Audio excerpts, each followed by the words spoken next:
ಓಂ ಕಾಲಭೈರವಾಯ ನಮಃ. ನಿತ್ಯಭಕ್ತಿ ಕಾರ್ಯಕ್ರಮಕ್ಕೆ ಸ್ವಾಗತವನ್ನು ಕೋರುತ್ತಾ ನಾವೆಲ್ಲರೂ ಕೂಡ ನಮ್ಮ ಜೀವನದಲ್ಲಿ ನಾವು ಹಣ ಸಂಪಾದನೆ ಮಾಡ್ತಾ ಇರ್ತಕ್ಕಂಥ ಸಂದರ್ಭ ಇರ್ಬೋದು. ಹಣ ನಮ್ಮ ಶರೀರದಲ್ಲಿ ನಾವು ಅದನ್ನು ಇಟ್ಕೊಳ್ಳೋಕ್ಕೆ ಜೋಬಲ್ಲಿ ಇಟ್ಕೊಳ್ಳೋದು. ಕೆಲವರಿಗೆ ಆದರೂ ಕೂಡ ಹಿಂದಿನಿಂದ ಬಂದಿರತಕ್ಕಂಥ ಪದ್ಧತಿ ಅಂದರೆ ಪರ್ಸ್ ಇಟ್ಕೊಳ್ಳೋದು. ಒಂದು ಪರ್ಸನ್ನು ಇಟ್ಕೊಂಡು ಆ ಪರ್ಸಲ್ಲಿ ನಮಗೆ ಬೇಕಾದ ಅಥವಾ ಒಂದು ಆಧಾರ್ ಕಾರ್ಡ್ ಇರ್ಬೋದು, ಅಥವಾ ಒಂದು ಪ್ಯಾನ್ ಕಾರ್ಡ್ ಇರ್ಬೋದು, ಅಥವಾ ಬೇರೆ ಯಾವುದಾದ್ರೂ ATM ಕಾರ್ಡ್ಗಳಿರ್ಬೋದು, ಅಥವಾ ಏನೋ ಒಂದು ವಿಶೇಷವಾಗಿ ಗುರುತರವಾಗಿರ್ತಕ್ಕಂಥದ್ದನ್ನು ಆ ಪರ್ಸಲ್ಲಿ ಇಟ್ಕೊಳ್ಳೋ ಪದ್ಧತಿ ನಮ್ಮಲ್ಲಿ ಪ್ರತಿಶತಃ ಒಂದು 90% ಎಲ್ಲರಲ್ಲೂ ಇರುತ್ತೆ. ಆದರೆ ಇವತ್ತಿನ ದಿವಸ ಆ ಪರ್ಸ್ ಅಂತಕ್ಕಂಥದ್ದು ಎಷ್ಟೋ ವರ್ಷಗಳು ಇಟ್ಕೊಳ್ಳೋಕ್ಕೆ ಸಾಧ್ಯತೆ ಇರೋದಿಲ್ಲ.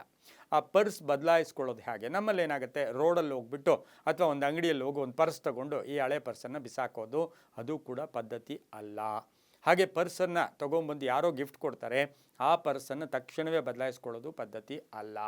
ಈ ಪರ್ಸನ್ನು ಬದಲಾಯಿಸ್ಕೊಂಡಾಗ ಏನಾಗುತ್ತೆ, ನೀವು ಆ ಪರ್ಸ್ ಅನ್ನೋದು ಹಣ ಇಡ್ತಕ್ಕಂಥ ಒಂದು ತಿಜೋರಿಯ ರೀತಿಯಲ್ಲಿರುತ್ತೆ. ಅದರ ಜೊತೆಗೆ ಹಣವನ್ನು ಆಕರ್ಷಣೆ ಮಾಡ್ಕೊಳ್ಳೋದು ಕೂಡ ಆ ಪರ್ಸ್ ಆಗಿರುತ್ತೆ. ಖರ್ಚಾದಂಗೆಲ್ಲ ಅದರಲ್ಲಿ ಬಂದು ಸೇರ್ತಾ ಇರಬೇಕು. ಖರ್ಚಾಗುತ್ತೆ, ಸೇರ್ತಾ ಇರಬೇಕು, ತೆಗಿತಾ ಇರಬೇಕು, ಹಾಕ್ತಾ ಇರಬೇಕು. ಇದು ಮಾಡಬೇಕು ಅಂದರೆ ನಮ್ಮಲ್ಲಿ ಏನು ಪದ್ಧತಿ ಇದೆ, ಏನು ಸಂಸ್ಕಾರ ಇದೆ, ವಾಸ್ತು ರೀತಿ ಯಾವ ರೀತಿ ಇರುತ್ತೆ, ಹಳೆ ಪರ್ಸನ್ನು ಏನು ಮಾಡಬೇಕು, ನಾವು ತಕ್ಷಣವೇ ಹಳೆ ಪರ್ಸು ತಕ್ಷಣ ಎಸೆದು ಅದು ಡಸ್ಟ್ಬಿನ್ಗೆ ಹಾಕೋಂಗಿಲ್ಲ.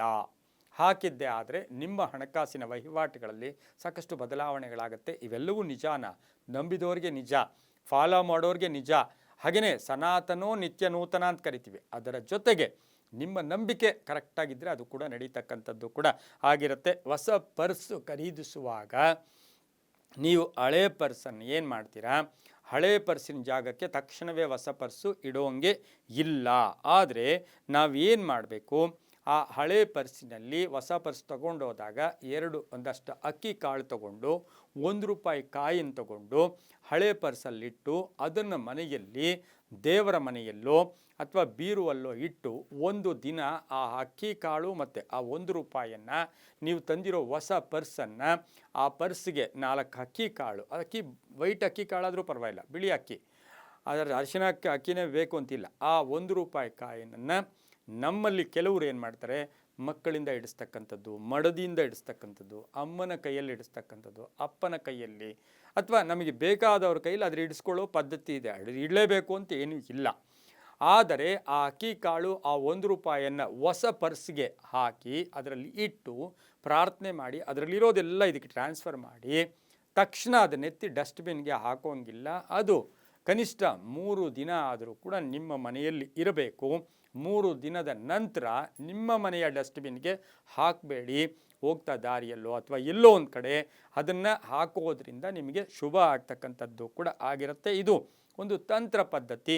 ಇದರಿಂದ ಸಂಪತ್ತು ವೃದ್ಧಿ ಆಗುತ್ತೆ, ಹಣಕಾಸಿನ ಯೋಗ ಕೂಡ ತುಂಬ ಚೆನ್ನಾಗಿ ಬರ್ತಕ್ಕಂಥದ್ದು ಕೂಡ ಆಗಿರುತ್ತೆ. ಅದರ ಜೊತೆಗೆ ಧನಾತ್ಮಕ ಶಕ್ತಿ, ಅದರಲ್ಲಿ ಲಹರಿಗಳು ಕೂಡ ಬರುತ್ತೆ, ಹೀರ್ಕೊಳ್ಳೋದು ಕೂಡ ಆಗಿರುತ್ತೆ.